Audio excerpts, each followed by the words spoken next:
Good afternoon and welcome to the Expansive podcast, the podcast that is also a weekly show happening every Wednesday at 3 p.m. South African Standard Time. It is great, as always, to have you here with us. We always look forward to these sessions, and especially now that we've been doing them live, it's brought an entirely new energy to the show that we are absolutely loving. And it's also made us really commit to it because it means that we have a fixed appointment in our calendars every 3 p.m., not only with you, but also, of course, with my ever-elegant co-host, Mr. John Sanei. John, how you doing, brother? What's up, Mr. Erik Kruger? I am very well, thank you. We've just had a great chat offline, getting excited about the topic at hand that we're going to be speaking about today. But one of the things I learned this over the last 2 weeks is to play into the algorithms of whatever platform you're growing. And by doing something every week at the same time, what we're doing is we're giving the algorithms what they want and an expectation of speaking to the same audiences, as well as hopefully having people out there wanting and looking forward to 3 p.m. South African Standard Time to be listening to the podcast with us. So it's really just about understanding the algorithms, understanding people's behavior, and then trying to feed that as seamlessly and as often as possible. So yes, like you said, it's been great to have this commitment level to do almost a radio show. If you think about it, it's almost like this quasi radio show, come multimedia show that we talk about and catch up on and share with our audiences around the world. So welcome to it. Wonderful to have you here at the Expansive. Erik, stop forgetting, okay? You the one who said Expansive Business Podcast, and now you don't even say it. We had a whole hoo-ha about that business podcast aspect of it, and now, so here we are. We're talking about anything that makes us more expansive and ready for the future. Erik, if you haven't listened to this podcast before, Erik is a specialist in leadership. I'm a specialist in human behavior in the future, and together we combine these skill sets to share our latest research with you today. Erik, give us a quick synopsis of what's going on in Johannesburg and in the life of a well-known author, speaker, strategist, Erik Kruger. Yeah, life is good. No, listen, it's been an interesting couple of weeks for me. Been rethinking a lot of how we do personal brands online, and I think at some point we'll definitely talk about this because I think that I've become so hyper aware of how exposed we are as we live our lives online. And of course, in the process of building online brands, we are sharing a lot of information and oftentimes a lot of personal information.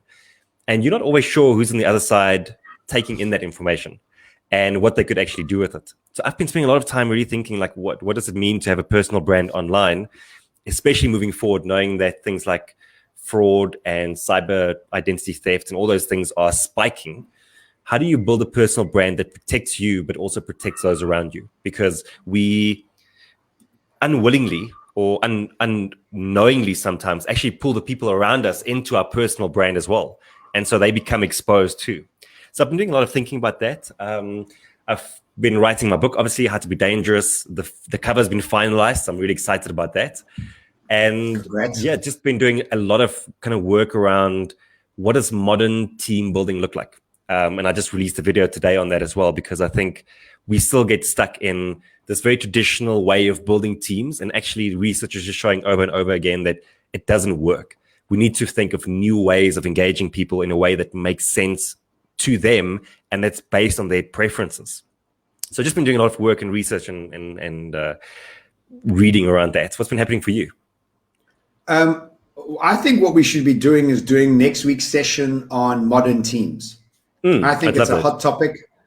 I think it'll be a great way to share that research that you've done on it. And I saw the thumbnail for your video. I thought it was funny. What was it? I was like, that's Erik. Like, yeah, it's like, I've never seen Erik in character. Like, it's always like Erik looking smooth, not character. That's funny.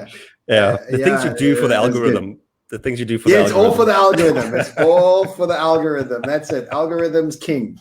Whatever the algorithm wants, we can do for it, right? We do it. Look, I've been doing a lot of work around the passion economy, which we'll be talking about today, and also about automation and the future of work.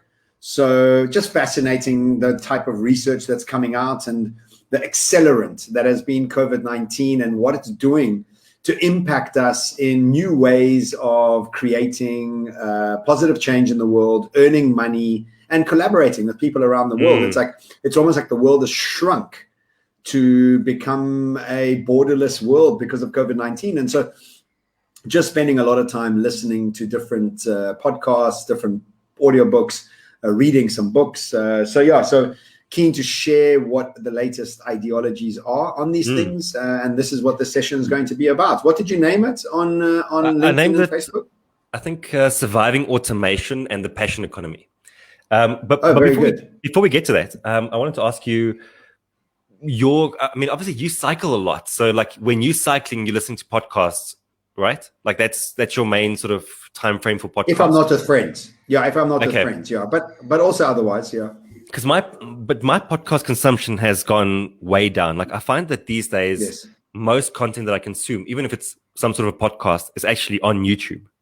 Yeah. Like, are you finding the same thing? Or are you actually, like when you are at home, do you listen to podcasts as well? No, I find it difficult to listen to podcasts at home. It's only when I'm traveling, and I've recently gone to Joburg for work, and I also went to my parents' farm. So I've had a good 16 hours of travel that I've been listening to podcasts. And then when I take Beanie for a walk, I listen to a podcast. And if I cycle by myself, I listen to a podcast. But I catch the Pivot podcast twice a week religiously. That's something that doesn't matter where I'm, what I'm doing. I always try and get that podcast in twice a week. But yeah, I think it's whatever's comfortable for you to engage with information, as long as you're engaging with information.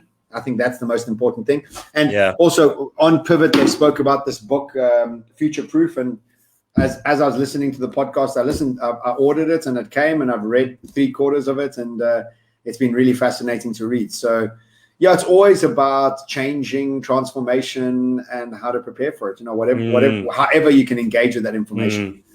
Yeah, it's just interesting because I was thinking about it yesterday that my YouTube subscription list has grown a ton over the past few months. And I'm actually thinking of unsubscribing from 95% of the podcasts that I listen to, because at the moment, like I'm sitting with 160 podcast episodes that I haven't listened to. And like, it's actually overwhelming looking at that, Yeah. I only listen to it when I'm in the car, and I only get into the car when I need to go play golf. So once a week. So, but anyway, listen, I just want to know, because I thought it's quite interesting, and how our consumption habits change as well, because I'm an avid podcast listener otherwise. But let's talk about automation. So obviously it's based on the book that you just showed us. You want to tee us up? Yeah, sure. I think you should play more golf, Erik. I think that's the answer to your dilemma. Tell Danica that. Yes, no, I don't think you have a problem telling Danica anything. But yes, you have commitments, Erik. You have dogs, and you have a career to look after, so you can't just be golfing your whole life. Yeah. Okay. That's sigh. Well, look, I think you should put all your money into Bitcoin, and then hopefully that makes you enough money to play golf for the rest of your life, Erik. Okay, so automation. Automation is obviously a fascinating topic, and we have been in the process of being automated as human beings for hundreds of years. So it's nothing new. The only thing that's changing is two things. It's the convergence of different exponential technologies and the speed at which it's happening. Those are the two things that are really happening. The book is quite a fascinating read, because this journalist has been interviewing different tech CEOs and different scientists for the longest time for New York Magazine and a whole bunch of other actually newspapers, magazines, and platforms. So he's got a wealth of knowledge, and he keeps talking back to automation maybe 10 years ago and what's happened with it and people that he's interviewed through the process. And he comes to a certain few conclusions. The one conclusion is every single industry is going to be automated. Every single career is going to be automated and is being automated. So it's not like certain industries are safe. And we initially thought it was just the blue collar workers, the processes of drivers and tellers and those sort of things. But the truth is that, in fact, those aren't being even automated as quickly as lawyers, for example. And he was talking about all these sort of machines that are out right now that can look at a law contract. It takes it 26 seconds, and it took 390 hours for lawyers to go through it. And the stats on 98% computer gets right, 86% lawyers Sure. get right. So the disparity is just, it's ridiculous. So, but the conclusion he comes to is that what machines aren't able to do is create social connection and awaken emotions in us. And it's this combination of social interaction and emotional prowess that we are able to bring to the job or to the skill set that we bring in. So what he says is, in being a lawyer, you're going to utilize AI, but you in certain aspects of your business, but then the connection to the client and making sure that you've created a niche for that client, that client understands that you understand him or her really well. For example, if the lawyer was a actor and then became a lawyer, he's now got this great niche that understands entertainment and law with the advent of AI and automation around him or her. And so we look at many different industries, and the industries now that you are able to become power in or really make an impact in are the ones where you bring in your very unique range of skills together working with automation. So there was a great story, and this wasn't in the book, but I remember it from years ago. There was a scientist that had a very successful TED Talk, actually, where he was an improv comedian and a scientist. And so he would combine his improv and science. And what he came to was the whole idea of improv is yes and, not no but. And every time you're in an experimental phase with science or biology or any of these things inside a lab, when you come up with a new idea, he would get his students to go yes and rather than no but. And what he did was he showed that growed the way you experimented and tried new things. And he actually had many more breakthroughs in his science labs than others did because of that combination. So understanding that the future is automated, most of it, and where you need to be coming into this is taking a range of skill sets, combining them into something that's uniquely yours, and then applying that on top of any sort of automation that gives you your unique skill set into that field. Now, there's a great book called Range, which actually disproves Malcolm Gladwell's 10,000 hours. And in fact, Malcolm Gladwell writes on the cover of that book saying, I like learning new things and being disproven because that's growth. And so understanding that the old world required the 10,000 hours, the new world requires a range of different skill sets that are brought together that make you unique. So automation is here to stay, and in fact, ramping up in many ways. And there's some downfalls of automation. It's excellent at repetitive, efficient processes. If you've got a manual at work and you can learn your job, understanding a manual in 30 days, your job will be automated. What sits on top of that is social connection, emotional connection, and that's where we come in for the moment where we can add our value to it. So that's kind of the gist of the book. You know, it's about automation is not going anywhere. It's fast tracking and getting smarter. We've got a new way to want to apply ourselves to it. Any questions? Yeah, you know, I just an observation is that I think for a lot of people, it's almost like, how do I prevent being automated? You can't, right? Like that was, I think that was the question for a while. It's like, how do I prevent being automated? But like, you can't stop this. Like technology is just, you're gonna get automated. And the quicker you can accept that, and I guess that's a lot of the work that we do anyway, which is to help people become comfortable with the fact that things are changing at this rapid pace. Once you can accept that at a deep level, then the next question becomes, well, how can I use it to my advantage? And that's actually the point that you want to get to as quickly as possible. And I can, for example, like I can think that in the coaching space, for example, I know that AI is already being used quite extensively as a standalone service, right? But like if you're a coach, like a great way of thinking about it is that you still run the one-on-one session or the deep session or the group coaching session, but then you have AI in the background, checking in with people, asking them how they are doing, like giving them certain nudges and prompts, and you collecting data from that, and you get back into a coaching session, and you can look at 2 or 3 weeks of data and seeing how is someone feeling over that time. You can spot certain trends. So like all of a sudden you go from fearing it to seeing how you are empowered by it. And I mean, like as speakers as well, you know, we've seen those those sort of like deep fakes that are happening, or even just like AI created models that, like, have you seen that website where you can go and create a face that like doesn't exist? Yeah. Like, yeah. Like all of that, like you can give that AI a script that will deliver a talk at some point in the future. And like, Well, look, I mean, you see those AIs that are writing incredibly great articles. It's just a matter of making that article. Yeah, just making that article with a face and a body language, and off they go, Yeah. Listen, I really like it. So how do you think then we move forward? So you're saying that we have to combine different skills across different industries, and that we have to foster and cultivate the human connection. How does this tie into the passion economy? Comes into the passion economy. Yes, exactly. It comes into the passion economy in a big way. Now, my third book, Foresight, I wrote about this ability for us to see the invisible dots around us. And each one of us have got a very specific skill of what invisible dots we see. I use an example of an interior designer having the vision of where that place looks, where I don't have that, or a hairdresser, or, mine is about the future. And that's the way I'm built. But what leads you to that is curiosity and wisdom. And wisdom is letting go of old patterning, healing old trauma. And curiosity is being led by what you are passionate about.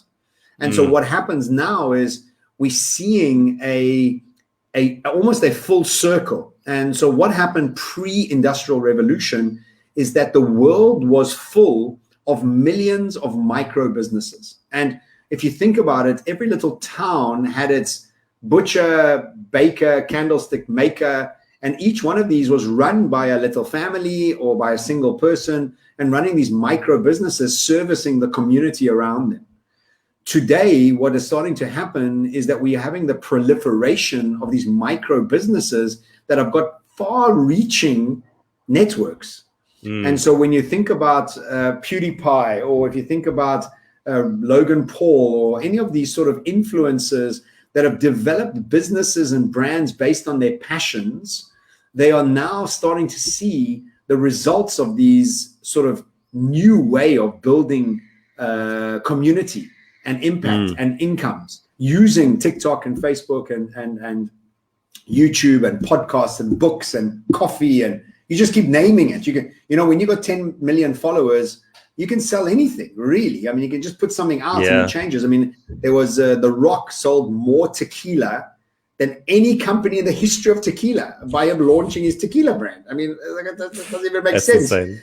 That's insane. And Mr. Beast opened up 300 burger joints overnight in one go in America. It's like nobody's ever done anything like this. So you understand that you've got this ability now to build a business based on your passion. Your passion can be anything, because all you want to do is find the tribe around the world that buys into your passion and then is willing to spend time with you, listen to you, and buy from you, whether you're selling them a course, a coffee, a book, a t-shirt, or building community in any way. So we're seeing the proliferation and expansion and exponential growth in the passion economy. And, you and I are both in the passion economy. We sell what we're passionate about. We research all day what we're passionate about. And I imagine that, as South Africans, we are a little bit behind the sort of timelines.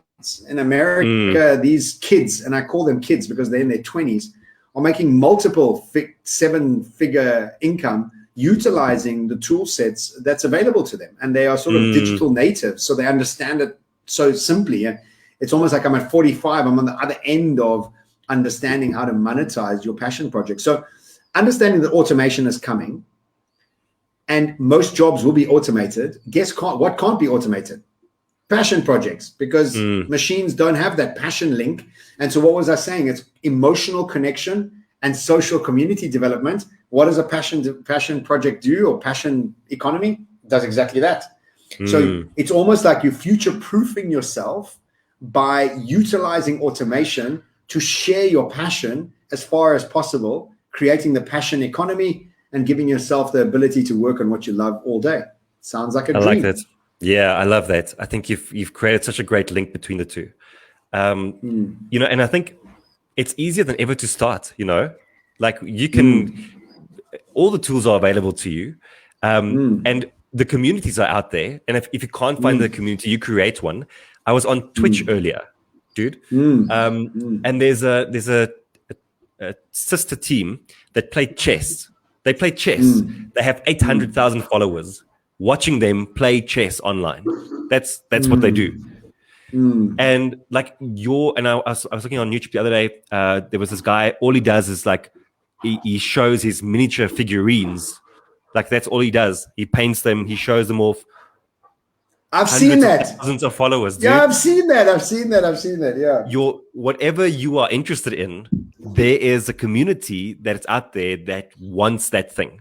Like the world is so big, but yet it's like you were saying, it's become so small that if you start creating using all these free tools that are available online, you can find that community, or that community will find you.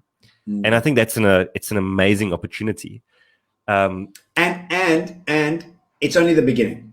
And I think a lot of people think it's too late. Yeah. And I think a lot of people that they've missed the boat. And I disagree. I think if we understand that the internet's even going to be more proliferated into our lives, there's only 5 billion people on. Soon there'll be 8 billion people on. The market's about to have a third of it added onto it. We're about to get more access to faster, cheaper Wi-Fi. So the potential is just huge. And you know, sometimes I think to myself, you know, we're far flung in South Africa. We're like so far away from things, but there's so much opportunity. You know, even South Africans are doing some incredible things. People in Dubai have got like millions of followers just developing niches, you know. So it's really all about distribution. It's all about developing that tribe of people that trust you, love you, that want to hang around with you. And, you know, you and I listen to multiple different people throughout the day, whether it's a little bit on YouTube, a little bit on Twitter, a little bit on podcasts. Like we're engaging with all this decentralized knowledge sharing and decentralized entertainment that's happening. And it's just such a fantastic space to be in and exploring, you know. So I'm really excited about it. And all the research I've been doing is giving me even more energy to want to put more energy into it. So I'm loving it. You know, I was just before we jumped onto this, I was watching a video from Ben Francis. Do you know him? No. So such an insane story. He started in 2011. He started a brand called Gymshark. And yes, I know this guy. Good looking young dude, man. Yeah. Jeez, he rocketed, eh? Yeah. So Gymshark, like he says, all I wanted to do was be involved in the fitness community. Like I loved it so much. I just wanted to be involved in it. So he goes and he registers the domain gymshark.co.uk for £4. And he grabs the Shopify website for free and he starts uploading products onto it. And he's just drop shipping it because he doesn't have the money to buy the products and then ship it. Yeah. So he's just drop shipping it through someone else. And eventually, like he's making like a small bit of profit off each sale. Eventually, he starts including some clothing. They would go out and they would buy like, 10 green, 10 blue, 10 red vests. And then on the site, they had like 20 different options of logos on this vest. So whenever an order would come in, they would just grab one, do the press, and then ship it off. So anyway, so like he grows and grows and grows.